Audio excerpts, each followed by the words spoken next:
बच्चों good morning. Tense में सबसे पहले मैं आपको बताने जा रहा हूँ प्रेजेंट इंडेफिनिट टेंस। ठीक, टेंस आप जानते होंगे, टेंस का नाम सुना होगा आपने, मतलब टाइम। टेंस का मतलब क्या? समय। ठीक है, तो तीन टाइप के टेंस होते हैं। एक होता है प्रेजेंट टेंस, फिर पास्ट और फ्यूचर। तो जो समय चल रहा है ये होता है प्रेजेंट टेंस, जो समय बीत गया वो पास्ट टेंस, और जो आने वाला है वो फ्यूचर टेंस। हिंदी में क्या कहते हैं? जो समय चल रहा है वर्तमान काल यानी प्रेजेंट टेंस, जो समय बीत गया पास्ट टेंस मतलब भूतकाल, और जो समय आने वाला है फ्यूचर टेंस भविष्य काल। ठीक है, तो present indefinite tense, present tense में चार टाइप के हैं।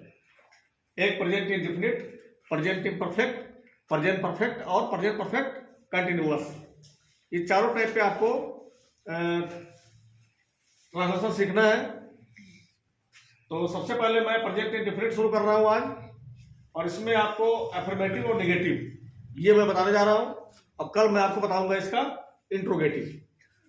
ठीक है, तो अफर्मेटिव, नेगेटिव, इंट्रोगेटिव ये सब तीनों पार्ट चलेगा। जो भी शुरू होगा वो तीनों बता के तब खत्म करूंगा। तो ये देखिए प्रेजेंट इंडेफिनिट टेंस में ये आपका अफर्मेटिव सेंटेंस है और ये है आपका नेगेटिव सेंटेंस। ठीक, अफर्मेटिव का मतलब होता है स्वीकारात्मक वाक्य, जिसमें हम किसी बात को एक्सेप्ट करते हैं उससे बोलते हैं अफर्मेटिव। और जिसमें किसी बात को हम नकार देते हैं, जैसे आपके घर में कोई कहता है कोई काम कि आप जाइए गिलास पानी लेके आइए, तो अगर आप गए ले आए तो ये हो गया अफर्मेटिव, मैं पानी लेके आता हूं। ठीक है, और अगर आप कह रहे हैं नहीं मैं पानी नहीं लाऊंगा, ठीक है, जैसे ही आपने नहीं लगाया तो वो क्या हो गया? निगेटिव हो गया। तो वैसे मैं झूठ बोलता हूं, ठीक, ये क्या है? अफर्मेटिव। मैं झूठ नहीं बोलता हूं, नहीं लग गया ना, तो क्या हो गया? निगेटिव। तुम सच बोलते हो, अफर्मेटिव।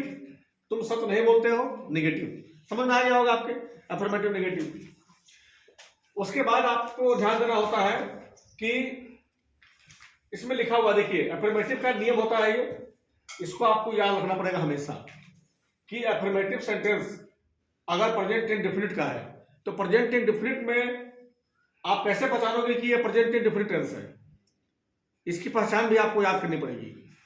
ठीक है, सेंटेंस पहचानने का उसका पहचान होता है। पहचान क्या है? जिस हिंदी वाक्य के अंत में ता है, ते है, ती है इत्यादि लगा रहे उससे क्या बोलते हैं? Present indefinite tense. अब देखिए लिखा है मैं झूठ बोलता हूं, ये लास्ट में लिखा है ता हूं। तुम सच बोलते हो लिखा हुआ है ते हो लास्ट में, अंतिम में देखिए ते हो लिखा है। यहां देखिए वह गीत गाती है, ती है लिखा है। तो ये ता है, ते है, ती है अगर लगा हुआ है तो इसी से आप समझ जाइएगा कि ये प्रेजेंट इंडेफिनिट टेंस है।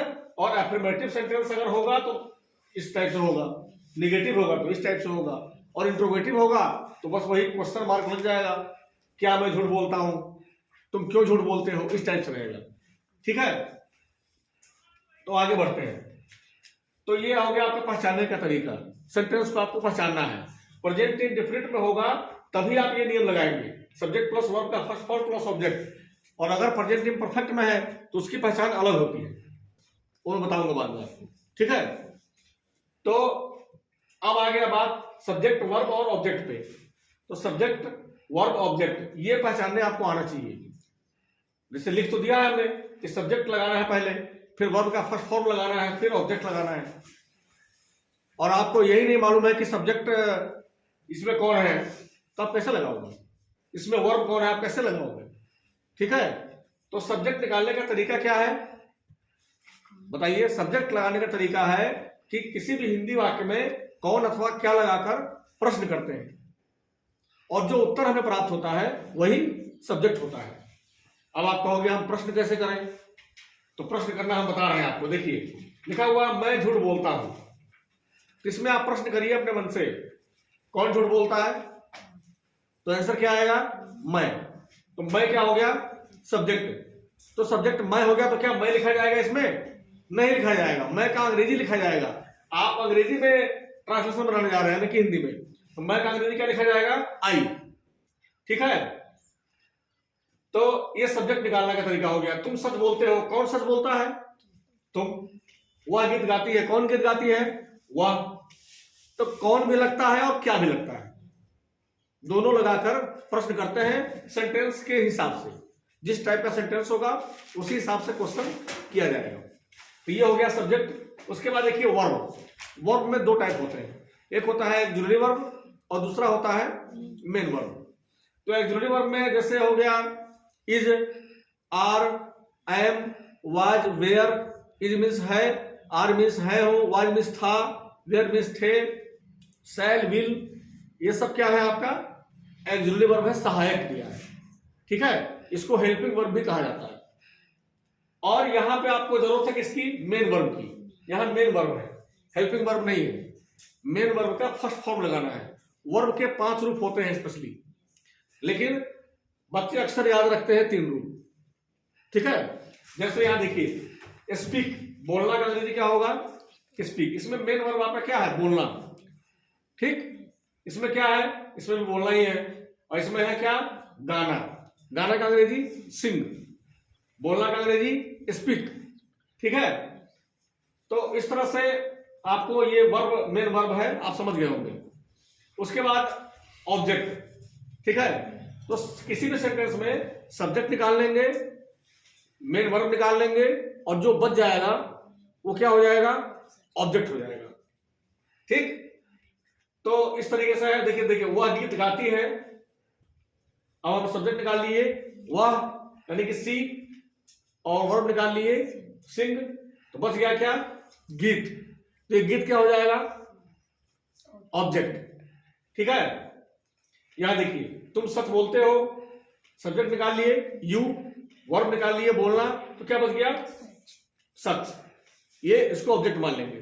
ठीक है, तो इस तरीके से सब्जेक्ट, वर्ब, ऑब्जेक्ट तीनों का ज्ञान होना जरूरी है। अगर आपको नहीं आता है निकालने, तो सबसे पहले 2-4 दिन 5 दिन आप अभ्यास करिए, खूब हिंदी का सेंटेंस उतारिए और उसमें से सब्जेक्ट, वर्ब, ऑब्जेक्ट निकालना सीखिए। जब तक ये अच्छे तरीके से निकालना आप नहीं सीखेंगे, तब तक आपको ट्रांसलेशन लगाने नहीं आएगा। और उसके बाद वर्ड्स मीनिंग, ये जितने भी इसमें लिखा हुआ है सबका वर्ड मीनिंग याद होना आपको जरूरी है। ठीक है, तो जैसे अब शुरू करते हैं, बताते हैं आपको। देखिए, हाँ एक चीज और देखिए, इसमें एस एस का प्रयोग भी याद रखना है आपको। ठीक है, एस कहां लगता है और एस कहां लगता है, ये अफर्मेटिव में आपको आवश्यकता पड़ेगी। अफर्मेटिव सेंटेंस जब भी आप लगाएंगे तो इस नियम की आवश्यकता पड़ेगी आपको। क्या लिखा हुआ? एस एस का प्रयोग जब subject third person singular number. ठीक, थर्ड पर्सन समझते हैं ना? पर्सन मीन्स क्या होता है? व्यक्ति। जो बोलता है वो फर्स्ट पर्सन, जो सुनता है वो सेकंड पर्सन, और जिसके बारे में बात की जाती है वो थर्ड पर्सन। तो जब subject third person singular number मतलब एक वचन, ही, सी, इट एंड वन नेम रहे। अगर सब्जेक्ट में ही आया, सी आया या एक नाम आया, जैसे राम पढ़ता है, ठीक, तो एक ही नाम तो हुआ। अगर रहेगा राम और मोहन पढ़ते हैं तो 2 नाम हो गया। तो एक नाम रहेगा तो एस एस लगाना है, ही रहेगा तो लगाना है, सी रहेगा तो लगाना है, इट रहेगा तो लगाना है। ठीक है, अदरवाइज नहीं लगाना है।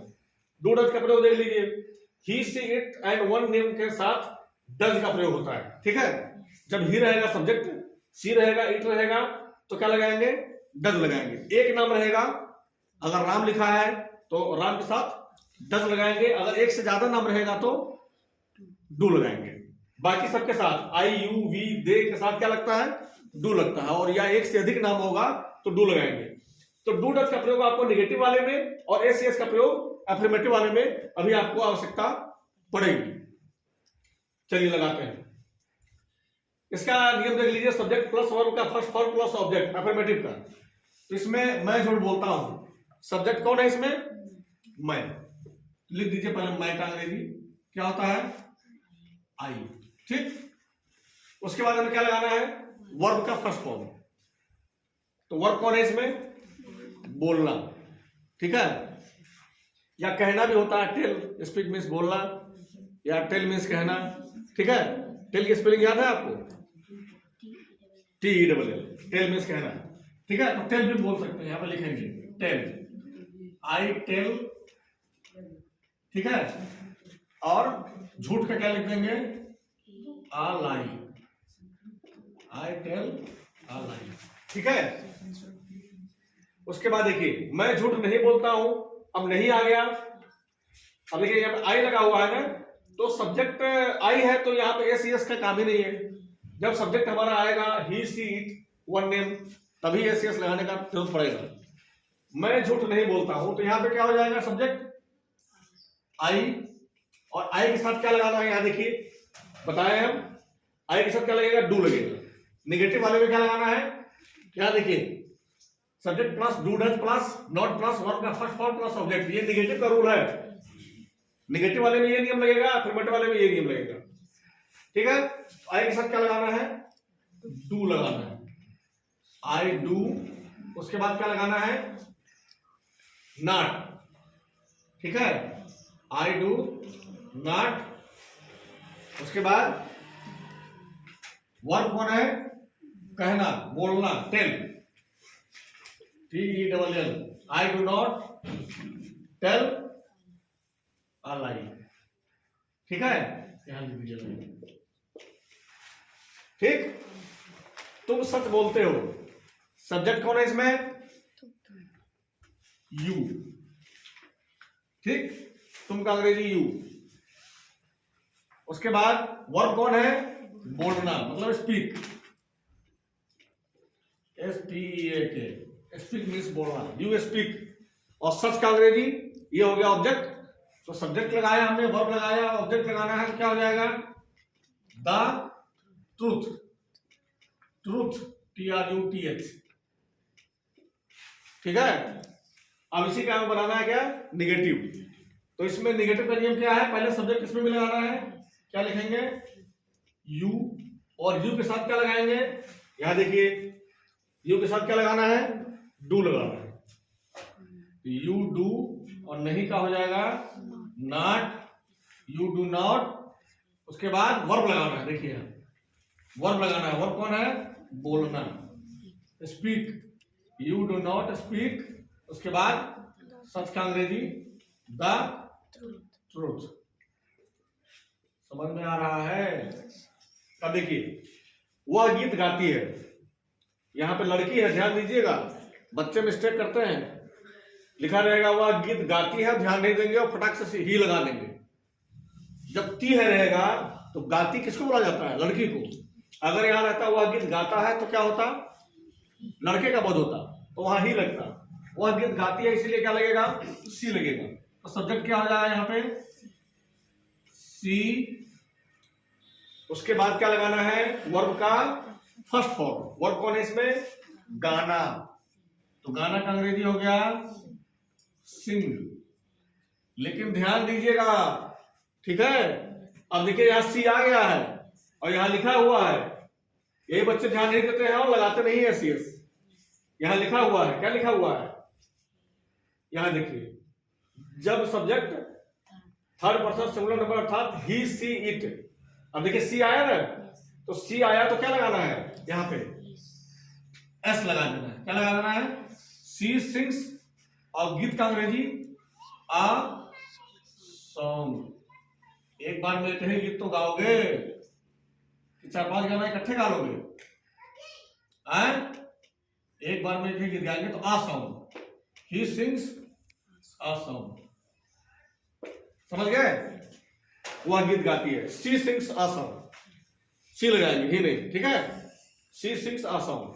अब देखिए यहां निगेटिव क्या लगाएंगे, सब्जेक्ट इसमें कौन है, वही है सी, और क्या लगाना है, सी। सी के साथ क्या लगेगा, यहां देखिए नियम में डू डज लगाना है, तो क्या लगाएंगे, डज लगाएंगे, यहां लिखा हुआ है, ठीक है। सी के साथ क्या लगाएंगे, डज, DOES, यहां देखिए डज लगा है ना, ही सी इट तथा वन नेम के साथ डज नॉट, डज का प्रयोग करना है, सी डज। उसके बाद नॉट लगा देंगे, सी डज नॉट। फिर वर्ब का फर्स्ट फॉर्म, वर्ब कौन है इसमें, सिंग। उसके बाद ऑब्जेक्ट आ सॉन्ग, आ सॉन्ग। इस तरीके से आपको करना है। यह है आपका प्रेजेंट इन डेफिनिट टेंस, ठीक है। अब एफर्मेटिव, निगेटिव, इसके बाद आपको सिखाऊंगा इंट्रोगेटिव। बस आपका ये समाप्त हो जाएगा प्रेजेंट इंडेफिनिट। इसके बाद शुरू करूंगा मैं प्रेजेंट इम्परफेक्ट, ठीक है। फिर मैं जो है इंट्रोगेटिव बताने के बाद तब मैं बताऊंगा आपको प्रेजेंट इम्परफेक्ट टेंस के बारे में, ठीक। तब तक के लिए आप लोग इसकी तैयारी करें। और चलते चलते मैं इतना जरूर बताऊंगा आपको कि अगर आप नए विद्यार्थी होंगे तो सबसे पहले आप वर्ड मीनिंग याद कर लेंगे। वर्ड मीनिंग याद करने के बाद सब्जेक्ट, वर्ब, ऑब्जेक्ट ये निकालना जरूर सीख लेंगे आप। ये सीखने के बाद तब आप लगाइएगा और ये एस यस का प्रयोग और डू डज का प्रयोग ये याद कर लीजिएगा। और इसका स्ट्रक्चर जो इसका नियम है, एफर्मेटिव का अलग है, निगेटिव का अलग है, इसको याद करके बिल्कुल कंप्लीट कर लीजिएगा और तब लगाइएगा। मेरी गारंटी है कि 101% आप एकदम आराम से लगा लेंगे, ठीक है। फिर मिलते हैं नेक्स्ट वीडियो में, तब तक के लिए नमस्कार।